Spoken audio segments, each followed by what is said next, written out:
Hi. So you've gotten to fourth floor and you're not yet married.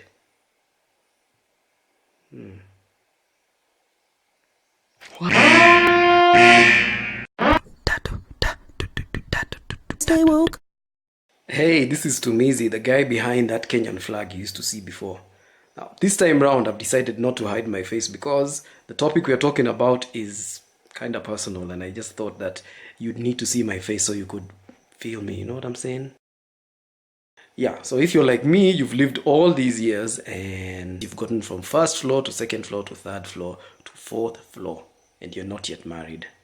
Let me ask you, all these years you've lived, did you ever see yourself being single, alone, at this great height in the building called life?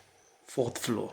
Like when you're in your 20s, the most hopeful, and you thought nothing could bring you down. Did you ever foresee yourself being single for life? Which is what it seems like if you're still single right now. Well, most likely you didn't. I don't know about you, but I definitely have a clue about how I got here. So let's do this. So basically my life had stages, right? And these stages were like demarcated by the level of education that I was in. So if I was in nursery, I knew I'd move to primary. Then after that, I moved to secondary. And after that, to university. So you see, the stages were clearly defined. But along the way, a certain vital unit was skipped, which is called exit from singlehood. For some reason, that unit just passed me by. And thus, this predicament. So there was no shortage of shepherds when it came to pushing me into the direction of finishing high school, finishing college, and getting into the workforce. So where were you, oh shepherds, when it came to ushering me out of singleness and into marriage? Yeah, this is me blaming you. It wasn't my fault. Yes, it's the blame game right now. Suddenly, after I've gotten to a certain stage, it seems all the shepherds have shown up and are like, hey, what's the matter? Certain shepherds did show up at various stages, but the push and the clamor wasn't as loud as when I was getting an education. So it's sort of like this marriage thing was an afterthought, even to them.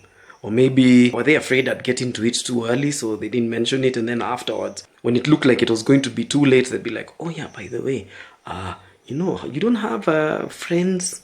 You know those kind of questions you get. You don't have any friends? How come you keep coming for functions alone? Those kind of leading questions, open questions that have definite answers. So you're left saying at you, okay, yeah. Even our own government, for crying out loud, the best they could do was to tell us, mwisho wa kusoma utapata kazi nzuri sana, not utapata bibi mzuri sana, utapata watoto wengi sana. No, it was just finish your school, get into the workforce. And I suppose for them it was I suppose I get it, because they needed us to work after independence and all that. So they needed to rally the troops like, yeah, finish school and get to work, not finish school and start raising families. So, yet again, shepherds and then the government. Blame number 2. So, even after blaming everybody else, you can ask me like right now, okay, fine. So, wewe ni mtu mzima. You have your own mind, you can make up. Why don't you just go get somebody and just get married? Yeah. Okay, so it's become that easy to get married. Huh? I mean, to get into a school, you had to apply and you had to be accepted, and then you had to pay the fees, and then you had to go through the classes, and you had to pass each class, stage by stage by stage. Marriage is not open shut either. I need a permit.